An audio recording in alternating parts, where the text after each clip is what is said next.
Alors, la lutte livre, je l'ai découvert en voulant faire du free fight et pas du MMA.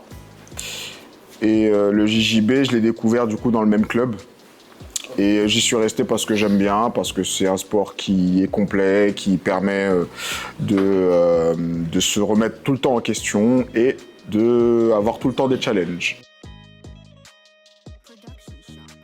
En vrai, ça c'est plus une question à poser aux élèves, c'est pas à moi ça. J'aurais tendance à dire du coup détaillé, efficace et clair.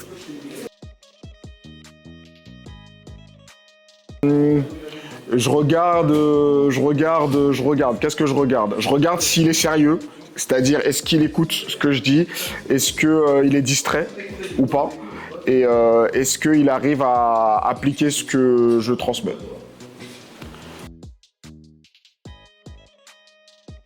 Un état d'esprit. C'est le plus important pour moi. Si tu as l'état d'esprit, si tu as la méthodologie de comprendre les choses, peu importe la technique, tu vas aller loin.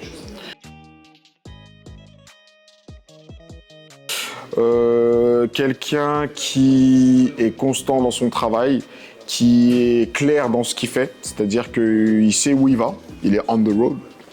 N'hésitez pas à aller sur ma chaîne. Et quelqu'un qui est honnête avec lui-même, qui est aligné. Je pense que c'est une erreur qui est nécessaire, c'est-à-dire, enfin, que tout le monde va vouloir faire, c'est d'être impatient. C'est-à-dire, je veux tout faire, toutes les compétitions, je veux faire tous les combats, je veux m'entraîner tout le temps, etc. Je pense que c'est une erreur qui est nécessaire parce que du coup, tu te casses la gueule et après, tu réajustes. J'en ai pas encore, mais on va dire que c'est ce que je vis actuellement. J'ai pas un moment, on va dire que c'est plutôt le moment de la saison que je vis avec là mes élèves qui font des bêtises tout autour. C'est des beaux moments. Bien sûr, parce que quand tu coaches, tu es dans l'obligation d'être précis dans ce que tu fais, dans ce que tu apprends.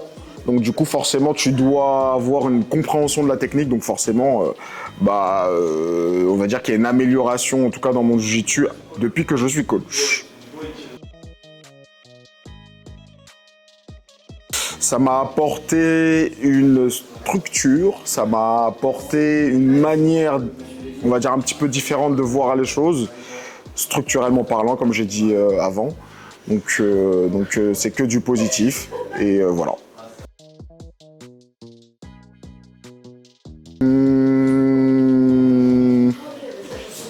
Regarde Thomas, pourquoi t'hésiterais à commencer? Pourquoi j'hésiterais? Qu'est-ce qui fait que là maintenant t'as envie de le faire maintenant? Je sais pas, je trouve ça... Ça me donne envie, à force de côtoyer des gens qui font ça me donne envie. Ouais. Quel conseil tu me donnerais pour commencer? En vrai, quel conseil je devrais te donner pour pas que tu le fasses justement? Parce que c'est une drogue, tout simplement. Alors, je s'arrête là. Bah j'ai mal.